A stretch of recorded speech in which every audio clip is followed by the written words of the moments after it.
சாயிரம். நம் மனதிற்குள் நாம் என்ன நினைக்கிறோமோ அதுதான் செயலில் வெளிப்படுகிறது. எனவே நல்லதை மட்டுமே நினைப்போம், நல்லது மட்டுமே நடக்கும், நல்லது மட்டுமே நம் வாழ்வில் நடக்கும்படி அத்தனையும் நாம் செய்து கொள்ளலாம். ஜெய் சாயிரம், ஜெய் ஜெய் சாயிரம். நம்ம சாய் அன்பர்கள் எல்லாரும் எப்படி இருக்கீங்க?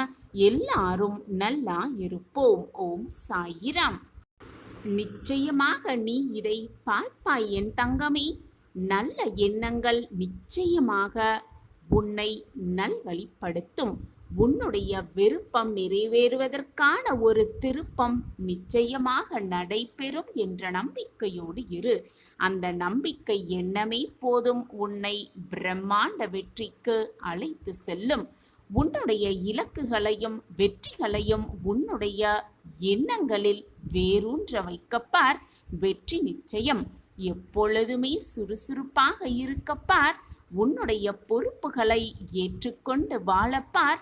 நீ நம்பும் விஷயங்களுக்காக வேலை செய்ய கற்றுக்கொள். ஆம் குழந்தையே, நீ அவ்வாறு செய்யவில்லை என்றால் உன் தலைவிதியை எழுதும் வேலையை நீ மற்றவர்களிடம் ஒப்படைக்கிறாய் என்றுதான் அர்த்தம். உன் தலைவிதியை எழுதும் வேலையை மற்றவர்களிடம் ஒப்படைக்காதே. அது உன் கையில்தான் இருக்கிறது.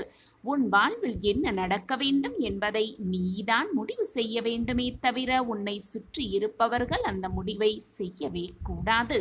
ஒரு மிகப்பெரிய இலக்கை நீ அடைவதற்கு உன்னுடைய திறமையையும் மிகப்பெரிய அளவில் வளர்த்து கொள்ள வேண்டும் என்பதை முதலில் நினைவில் வைத்துக்கொள். உன் எதிர்காலத்தை மாற்ற முடியாது. உன்னால் உன் எதிர்காலத்தை மாற்ற முடியாது. ஆனால் உன்னால் உன் பழக்க வழக்கங்களை மாற்றிக்கொள்ள முடியும் தானே? ஆம் குழந்தையே, உன் பழக்க வழக்கங்கள் நிச்சயமாக உன் எதிர்காலத்தை மாற்றிவிடும் என்பதுதான் உண்மையிலும் உண்மை. நீ எதை செய்தாலும், எதை ஆரம்பித்தாலும், எதை துவங்கினாலும் உனக்கு நீயே சொல்லிக் கொள்ள வேண்டிய முக்கியமான ஒன்று என்ன தெரியுமா? எல்லாம் என்னால் முடியும், என்னால் எல்லாம் முடியும் என்பதுதான். இதை மீண்டும் மீண்டும் உச்சரித்துக் கொண்டே இரு. நீ உன் சிந்தனைகளில் எதை விதைக்கிறாயோ அதை பொறுத்தே உன் மனம் வளர்கிறது, உன் வாழ்வும் மாறுகிறது.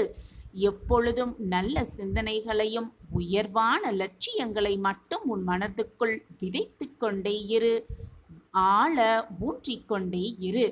யாருமே நீ குறைபாடற்ற சிறந்த மனிதராக இருக்கிறார்களா என்று எதிர்பார்ப்பதே அல்ல. ஆம் குழந்தையே, எதிர்பார்ப்பதே அல்ல.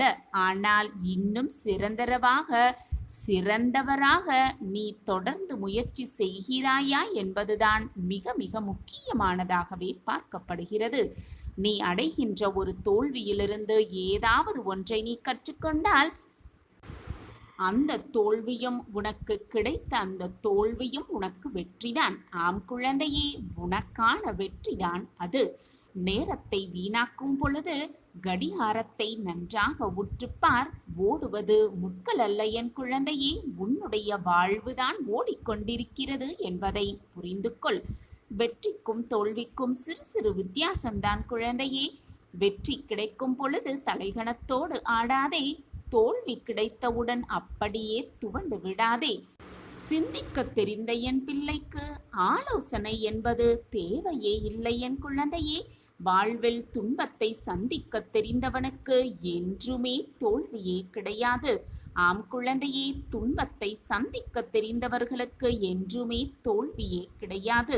எவ்வளவு துன்பத்தை நீ சந்தித்திருக்கிறாய் என்பது உன்னை விட உன் சாயப்பாவுக்கு நன்றாகவே தெரியும். ஆம் குழந்தையே, எந்த ஒரு செயலையும் ஆர்வம் குறையாமல் நம்பிக்கையோடு செய். அப்படி நீ செய்ய ஆரம்பித்தால் வெற்றி தானாகவே உன்னை தேடி வரும். ஆம் குழந்தையே, வெற்றி தானாகவே உன்னை தேடி வரும். எப்பொழுதுமே வாழ்வதற்கு ஒவ்வொரு நொடியும் உனக்கு துணிச்சல் தேவை. எனவே துணிவோடு முன்னேறிக்கொண்டே இரு. வெற்றி என்பது எப்பொழுதுமே உன் காலடியில் இருந்து கொண்டே இருக்கும். சோதனைகள் வந்து கொண்டே இருக்கிறதே என்று எப்பொழுதுமே சோர்ந்து விடாதே என் பிள்ளையே. ஒன்றை மட்டும் தெரிந்து கொள், இறைவன் சோதிப்பது எல்லோரையும் அல்ல, உன்னைப் போல் சாதிக்க துடிக்கும் புத்திசாலிகளை மட்டும்தான் அந்த இறைவன் சோதிக்கிறான் என்பது நிதர்சனமான உண்மை. ஆம் குழந்தையே, உன்னை மட்டும்தான் இறைவன் சோதிக்கிறான் என்பதுதான் நிதர்சனமான உண்மை. சோதனை வரும் பொழுது துவண்டு விடாதே. எல்லாம் ஏதோ ஒரு காரணத்திற்காகத்தான் வருகிறது என்பதை புரிந்து கொண்டு செயல்படு. காரணமில்லாமல் இந்த உலகத்தில் எதுவுமே நடைபெறுவதே இல்லை. நம்பிக்கை, அது மட்டுமல்ல, கடின உழைப்பு இரண்டுமே தோல்வி என்னும் நோயை கொல்ல பிறந்ததுதான். இவைதான் உன்னை ஒரு வெற்றிகரமாக நபராக மாற்றும் என்பதை புரிந்து கொண்டு செயல்படு. வெற்றி பெறுவதற்கு நீ சரியான முடிவுகளை எடுக்கத்தான் வேண்டும். சரியான முடிவுகளை எடுத்தால்தான் வெற்றி உன் வசம் இருக்கும். அந்த சரியான முடிவுகளை எடுப்பதற்கு உனக்கு நிறைய அனுபவங்களும் வேண்டும். ஆம் குழந்தையே, நிறைய அனுபவங்கள். உனக்கு தேவையான அனுபவங்கள் நீ எடுக்கும் தவறான முடிவுகளில் இருந்துதான் பெற முடியும். முடிவெடுப்பதற்கு ஒருபோதும் தயங்கி விடாதே. உன் முடிவு தவறாகவே போனாலும் கூட உனக்கு இழப்பு என்பது ஒன்றுமே இல்லை. அதிலிருந்து நல்ல நல்ல அனுபவங்கள் கிடைக்கிறதே என்பதை சந்தோஷமாக ஏற்றுக்கொண்டு வாழ பழகு. நீ எடுக்கின்ற தவறான முடிவுகள்தான் உன் வெற்றியின் ரகசியம் என்பதை தீர்க்கமாக நம்பு. என் அன்பு குழந்தையே, போதும், இந்த எண்ணத்தை நிறுத்திவிடு. இந்த தவறை நீ மீண்டும் மீண்டும் செய்து கொண்டே இருந்தால், நினைத்து கொண்டே இருந்தால் கஷ்டம் உனக்குத்தான். உன் மனமும் வேதனைப்படுமே ஒழிய உன் உடம்பும் வீணாகுமே ஒழிய எதுவுமே நல்லது நடக்கவே நடக்காது. எல்லாம் தவறாகத்தான் முடியும். எப்பொழுதுமே நேர்மறையாக நடக்கும் என்று நம்பு. எப்பொழுதுமே நேர்மறையாக நமக்கு கிடைக்கும் என்று நம்பு. எப்பொழுதுமே நேர்மறையாக நம் வாழ்க்கையில் நாம் ஆசைப்படுவது நிறைவேறியே தீரும் என்று நம்பு. எப்பொழுதுமே நேர்மறையாக நமக்கு நாம் விருப்பப்படுவது எல்லாமே நமக்கு சாதகமாக முடியும் என்று நம்பு. அந்த நம்பிக்கை மனதில் குறையோடு இல்லாமல் முழு நம்பிக்கையாக இருக்கும் பட்சத்தில் நீ எடுத்து வைக்கும் ஒவ்வொரு அடியும் உனக்கான வெற்றியாகத்தான் இருக்குமே தவிர தோல்வி உன்னை வந்து தழுவவே தழுவாது.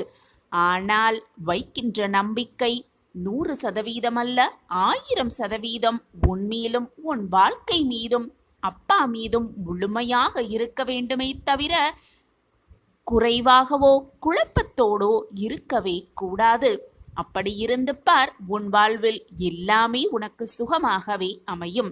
எனவே என் குழந்தையே, தவறை அவநம்பிக்கையோடு நம்புகிறேன் என்று குழப்பமான மனநிலையோடு அந்த தவறை மீண்டும் செய்யாதே. போதும், அனைத்தையும் நிறுத்திவிடு. என் அன்பு குழந்தையே, வாழ்வில் வெற்றியடைய, நினைத்ததை அடைய, நினைத்ததை உனக்கு சாதகமாக முடிக்க நம்பிக்கையும் பொறுமையும் விடாமுயற்சியும் அதிகமாகவே தேவை. மற்றவர்கள் பயணிக்கிறார்களே என்று அதே வழியில் நீ பயணித்துக் கொண்டிருப்பதாலும், மற்றவர்கள் இந்த வேலையை செய்கிறார்களே அவர்களைப் போல் நாமும் இந்த வேலையை செய்தால் நம் வாழ்விலும் வெற்றி வந்து குமியும் என்று மற்றவர்கள் செய்வதை அப்படியே நீயும் புரிந்து கொண்டு அதன்படியே செய்வதால் எந்த பலனுமே அல்ல. உனக்கான தனி வழி, உனக்கான புது தொழில், உனக்கான புதிய சிந்தனை என்று இருந்த பார், உன் மனதும் அல்ல, உன்னுடைய வாழ்வும் உனக்கு பிரகாசமாகவே இருக்கும். சாயிநாதரே, நானும் நீங்கள் கூறியபடி புது வழியில் என்னுடைய புதிய சிந்தனையில் தான் பயணித்துக் கொண்டிருக்கிறேன். நம்பிக்கையோடு, உழைப்போடு, விடாமுயற்சியோடு நான் என்னுடைய செயலை செய்து கொண்டுதான் இருக்கிறேன். ஆனாலும் வெற்றி என்ற மகுடம் என் தலையில் வந்து சூடாமல் இருப்பதற்கு என்னதான் காரணமாக இருக்கும் என்று நீ உன் மனதில் எழுவது, நீ உன் மனதில் நினைப்பது எனக்கு புரியாமல் இல்லை குழந்தையே. உன்னுடைய உழைப்பும் உன்னுடைய நம்பிக்கையும் உன்னுடைய விடாமுயற்சியும் உண்மைதான். எனக்கு அது நன்றாகவே தெரியும். உன் எண்ணமும் எனக்கு புரியும், உன்னுடைய செயலும் எனக்கு புரியாமல் இல்லை. ஆனால் வெற்றி என்ற மகுடம் உன் தலையில் வந்து சூழ சில முட்கள், சில கஷ்டங்கள், சில போராட்டங்களை நீ அனுபவித்துதானே ஆக வேண்டும். காயப்பட வேண்டும், முட்களால் காயப்பட வேண்டும் என்று நான் சொல்லுவது, வாழ்க்கை என்னும் மிகப்பெரிய அடுத்த பக்கத்திலிருந்து நீ பல சந்தர்ப்பங்களையும் பல சூழ்நிலைகளையும் புரிந்து கொள்ள வேண்டும் என்பதை தான் நான் உனக்கு வலியுறுத்திக் கொண்டே இருக்கிறேன்.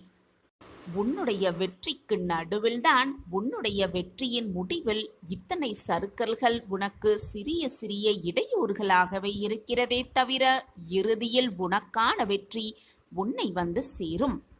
உன்னுடைய மன வலிமையை சோதிப்பதற்காகத்தான் அந்த சறுக்கல்கள் நடக்கப்படுகிறது என்பதுதான் உண்மையிலும் உண்மை.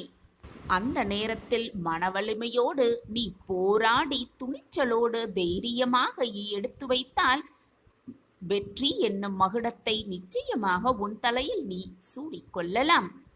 பொறுமையோடும் நிதானத்தோடும் கூடிய நம்பிக்கையோடு நீ செயல்பட்டு கொண்டே இருந்தால் அந்த அகிலமே உனக்கு வெற்றி என்னும் உண்மையை நீ உணர்ந்து கொள்வாய். உணர்ந்து கொள்ளும் தருணமும் உனக்கு வந்தே தீரும். உனக்கு வரும் கஷ்டங்களாலும் அந்த வெற்றி என்னும் மகுடத்தை சூடுவதற்கு முன்பாக உனக்கு வரும் வேதனைகளாலும் போராட்டங்களாலும் சற்று கடினமாக இருப்பது போல்தான் தோன்றும். மனவேதனையாக இருப்பது போல்தான் தோன்றும். வாழ்க்கையே வெறுத்துவிட்ட போன்ற சிந்தனையும் உன் மனதில் எழத்தான் தோன்றும். ஆனால் மனம் தளராமல் நீ இருந்தால் எல்லாமே உனக்கு வெற்றியே. உனக்கு கஷ்டங்களும் பிரச்சனைகளும் போராட்டங்களும் வரும் பொழுது அதன் நடுவில் நீ நிர்கதியாக நிற்பது போல ஒரு தோற்றத்தை உணர்ந்து கொள்கிறாயா? ஒரு தோற்றம், ஒரு பிம்பம் உன் மனதில் எழுகிறதா? அப்பொழுது நடுவில் யாருமே இல்லாமல் நிர்கதியாய் நிற்கின்றோமே என்ற எண்ணத்தை மறந்துவிட்டு கண்களை மூடிக்கொண்டு மன அமைதியோடு நிதானமான சிந்தனையோடு எதையுமே யோசிக்காமல் சாந்தமான மனநிலையோடு இரு. அமைதியான சூழ்நிலை உன்னுள் கொண்டு வா. அந்த நேரம் உனக்கு நன்றாகவே புரியும். நீ நிற்பது உன் சாயப்பாவின் என்னுடைய பிடியில்தான் என்பது உனக்கு தெள்ளத் தெளிவாகவே புரியும். உன்னை சாயப்பாவாகிய நான் தாங்கிக் கொண்டே இருக்கிறேன், தாங்கிக் கொண்டுதான் இருக்கிறேன் என்பதை மனமாற உணர்ந்து கொள்வாய். எதற்குமே அஞ்சாதே. எதையும் துணிந்து எதிர்த்து நின்று போராடு. உனக்கான என்னுடைய துணை என்றுமே உனக்கு உண்டு என் குழந்தையே. உன்னை நிச்சயமாக நான் நல்வழிப்படுத்துவேன். உனக்கான வழிகள் முட்களாக இருந்தால் அதை உனக்கு முன்பாக சென்று மலர் பாதையாக மாற்றியமைக்க உன் சாயப்பா உன்னோடு இருக்கும் வரை உனக்கு ஏன் மனக்கவலை? உன்னை சுற்றி நடக்கும் அனைத்துமே வெற்றியாக மாறும். அதற்கு உன் சாயப்பா நானே பொறுப்பு. என்னுடைய பரிபூரண அருளும் ஆசிர்வாதமும் அன்பும் எப்பொழுதுமே என் பிரியமான குழந்தைக்கு இருந்து கொண்டே இருக்கும். எப்பொழுதுமே என் ஆசிர்வாதம் உனக்கு இருந்து கொண்டே இருக்கும். மகிழ்ச்சியோடு கூடிய சந்தோஷமான வாழ்வை நிம்மதியாக நீ வாழ்வாய். அன்று முதல் இன்று வரை அப்பா மீது முழுமையாக நம்பிக்கை செலுத்தும் எவரையும் நான் கைவிட்டு விட்டதே இல்லை. எவரையும் நான் நிர்கதியாக விட்டதும் இல்லை. அப்பா மீது முழுமையாக நம்பிக்கை வைத்துவிட்டு பின் நடக்குமா நடக்காதா என்ற குழப்பத்தோடு இருந்தால் நான் என்னதான் செய்ய முடியும்? நடக்கும் என்று நம்பு, முடியும் என்று நம்பு. நேர்மறை சிந்தனையாக இரு. எதிர்மறை எண்ணத்தை உன் மனதில் உள்ளே விடாதே. அனைத்தும் உனக்கு சாதகமாகவே முடியும். நீ இதுநாள் வரை செய்த தவறை மறந்துவிடு, நிறுத்திவிடு. எல்லாமே உனக்கு சுபமாக நடக்கும்படி நான் பார்த்து கொள்கிறேன். காலம் சென்றால் திரும்ப வரவே வராது. என் அன்பு பிரியமே, சிங்கத்தின் இரைக்காக மட்டுமே மான்கள் படைக்கப்பட்டிருந்தால் அதற்கு வேகமாக ஓடும் கால்களை இறைவன் படைத்திருக்கவே மாட்டான். அதுபோலத்தான் பிரச்சனைகளை கொடுக்கும் இறைவன் சமாளிக்கும் திறமையையும் கொடுத்திருக்கிறான். எனவே துணிந்து சமாளி. உனக்கு வந்திருக்கும் பிரச்சனையை, உனக்கு கிடைத்திருக்கும் இந்த அற்புதமான காலத்தில் என்னெல்லாம் நல்லது செய்ய முடியுமோ அவற்றையெல்லாம் செய்துவிடு. ஏனென்றால் இப்பொழுது நீ கேட்கும் இந்த நொடி கூட உனக்கு திரும்ப வரவே வராது. எந்த பிரச்சனை வந்தாலும் துவண்டு விடாமல் உனக்குள் இருக்கும் உன்னை முதலில் நம்பு. உன்னால் முடியாதது என்று இந்த உலகத்தில் எதுவுமே இல்லை என் குழந்தையே. நம்பிக்கையோடு ஒவ்வொரு தினமும் ஒவ்வொரு நொடியையும் போராடிக்கொண்டே இரு. ஏனென்றால் அந்த நம்பிக்கை என்பது உன்மேல் எல்லோருக்கும், உன்னை சுற்றி இருப்பவர்களுக்கும் உன்மேல் மிக எளிதாக வந்துவிடாது. குழந்தையே, நான் உன் கைகள் இரண்டையும் பிடித்துக்கொண்டு போய்கொண்டுதான் இருக்கிறேன். நீ அமைதியாக என் பின்னால் வந்தால் போதும், இருக்கும் காலத்தை நான் நிறைவாக உனக்கு கொண்டு செல்வேன். வாழ்க்கையே அஸ்தமனமாகிவிடும் என்று பதப்பதப்போடு பயந்து கொண்டிருக்கிறாய். நீ ஒன்றை தவறாக புரிந்து கொண்டிருக்கிறாய். எதுவுமே இதுவரை முடிந்து விடவும் இல்லை. இப்பொழுது உனக்குள் நடக்கும் சூழ்நிலைகளும் சந்தர்ப்பங்களும் உனக்கான போராட்டங்களும் உன்னுடைய முடிவுக்கானவையும் அல்ல. நடப்பது அனைத்துமே உன் வாழ்க்கையில் ஆரம்ப புள்ளிதான். உன் வாழ்க்கை வெற்றி அடைவதற்கான ஆரம்ப புள்ளியாகத்தான் இது இருக்கிறது. உன்னுடைய விதி மாறும் தருவாயில் நீ நின்று கொண்டிருக்கிறாய். அதனால்தான் இப்பொழுது நான் கூறும் வாக்குகளையும் அறிவுரைகளையும் உன்னால் கேட்டுக்கொண்டு இருக்கிற முடிகிறது. உன் விதி மாறும் தருவாயில் நீ இருப்பதால் தான் இவ்வளவு வேதனைகளை சுமந்து கொண்டிருக்கிறாய் உன் மனதில். உன் வலியெல்லாம் தீரும் நேரம் நெருங்கிவிட்டது. உன் ரணங்களெல்லாம் மறையும் நேரமும் உன்னை நெருங்கி இருக்கிறது. இப்பொழுது இருக்கும் சூழ்நிலைகள் எல்லாம் உன் வாழ்க்கையை அடுத்த கட்டத்திற்கு நகர்த்ததான் என்பதை தீர்க்கமாக நம்பு. அதற்கான அடித்தளம்தான் இத்தனை பிரச்சனைகளும் இத்தனை சோதனைகளும் உன் வாழ்வில் நிகழ்ந்து கொண்டிருக்கிறது. ஒன்றை நன்றாக புரிந்து கொள். விதி என்றால் என்ன? அதனை எப்படி வெல்வது? விதி எங்கே இருக்கிறது? எதை விதைத்தோமோ அதைதான் உன்னால் அறுவடை செய்ய முடியும். உனது விதியை நீயேதான் வகுத்து கொள்கிறாய். எனவே அந்த விதியை பொருட்டு தூற்றுவதற்கும் ஒருவரும் இல்லை, போற்றுவதற்கும் ஒருவரும் இல்லை. உன் விதியை நீயேதானே வகுத்து கொள்கிறாய். காற்று வீசியபடிதான் இருக்கிறது எப்பொழுதும். பாய்மரங்களை விரித்து காற்றை தனக்கு சாதகமாக பயன்படுத்தி கொள்ளும் கப்பல்கள் தங்கள் வழியே முன்னேறி செல்கின்றன. ஆனால் பாய்களை சுருட்டி வைத்துள்ள கப்பல்கள் காற்றை ஏற்று பயன் பெறுவதே இல்லை. இப்படி அந்த பாய்மரங்களை வைத்து தன்னுடைய வேலையை செய்து கொள்ளும் அந்த கப்பல்கள் நினைக்குமா இது காற்றினுடைய குற்றம் என்று? அதனால் நீ வகுத்து கொண்ட விதியின் வழியில் நீ செல்வதால் அதை வெல்வது என்ற பேச்சுக்கே இடமில்லை. ஏனென்றால் அந்த விதியையே நீதானே வகுத்திருக்கிறாய். பின் அதை வெல்வது எப்படி, அதை வீழ்த்துவது எப்படி என்ற பேச்சு நியாயமாகுமா? வெற்றி பெறும் தகுதி இந்த உலகத்தில் உள்ள எல்லோருக்குமே உண்டு. வெற்றிக்கு ஆசைப்படுபவர்கள் தேவையில்லாத விஷயங்களை பற்றி அலட்டிக் கொள்வதில் தன்னுடைய சக்தியை சிதறவிடக்கூடாது.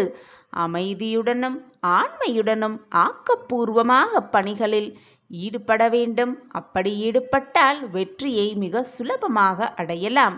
யார் ஒருவர் எதை பெறுவதற்கு தகுதியுடையவராக இருக்கிறாரோ அதை அவர் பெறாமல் தடுத்து நிறுத்துவதற்கு இந்த பிரபஞ்சத்தில் உள்ள எந்த சக்தியாலும் முடியவே முடியாது.